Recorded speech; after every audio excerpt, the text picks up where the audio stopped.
네, 안녕하세요. 중소투자자입니다. 이번 영상은 시젠이랑 오늘 수젠텍 이런 진단키트 관련주들이 좀 상승을 했는데 제가 뭐 계속 좀 말씀을 드렸지만 이 진단키트 주들의 어떤 상승 논리에 대해서 다시 한번 좀 보고 오늘 제가 개인적으로 매지온을 좀 추가 매수를 했는데 그 이유에 대해서도 간단하게 말씀을 드리겠습니다.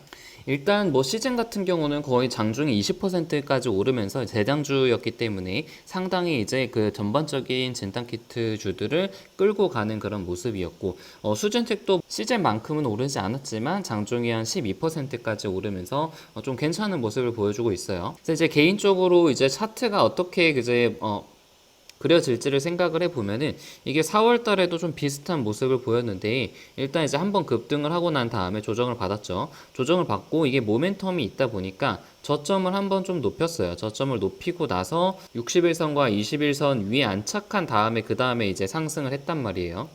그래서 저 같은 경우도 이제 4월 달에 여기 이때 매수를 해가지고 이제 한번 급등을 할 때 전량 매도를 해서 수익을 본 그런 경험이 있습니다. 근데 이번에도 좀 비슷한 그런 차트로 흐를 가능성이 조금 있다고 생각을 하고요. 일단은 그 지난 저점보다 약간 조금 높은 그런데 저점이 한번 만들어졌고 두 번째 이제 2차 저점이 지난 저점보다 조금 높게 만들어졌기 때문에 이게 지금 그 60일선과 21선을 아직은 넘지 못하고 윗꼬리를 달면서 좀 저항을 맞은 그런 모습이죠. 근데 이게 뭐 모멘텀이 계속 조금 받쳐주게 되면은 그러니까 지금 글로벌리하게 2차 확산에 대한 우려감이 여전히 존재하고 있고 그리고 그 코로나 확진자가 계속해서 지금 증가를 하고 있기 때문에 여기서 60일선과 21선을 좀 안착하는 그런 모습을 보인 다음에 다시 한번 좀 급등을 하는 그런 모습을 기대를 하고 있습니다. 그래서 제가 이제 계속 말씀을 드리지만 주식은 뭐 논리 싸움이에요. 이게 맞는지 틀리는지 하나만 생각하는 것이 아니라 이게 만약에 오른다면은 어떤 논리로 오르는지 그리고 만약에 하락을 한다면 어떤 논리로 하락을 하는지 그거에 대해서 좀 생각을 해볼 필요가 있어요. 그래서 제가 이제 정리를 한 거에 따르면 2차 유행이 된다면은 당연히 실적이 지금의 컨센서스보다 잘 나올 가능성이 높고 그러면은 주가도 당연히 오를 수밖에 없다는 그런 논리, 그런 상승 논리가 좀 있었습니다.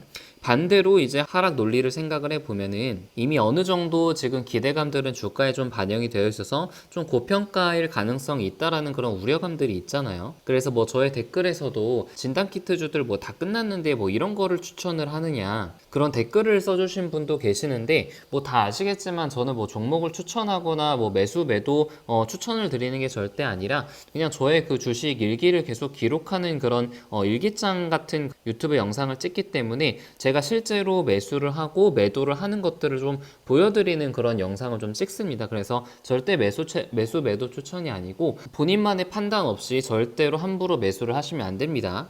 그래서 이 두 가지를 생각을 해 봤을 때 아무래도 지금 하락 논리보다는 상승 논리 쪽에 조금 가능성과 확률이 높다고 생각을 해서 저는 수젠텍과 바디텍 매드를 좀 매수를 했었던 그런 상태입니다.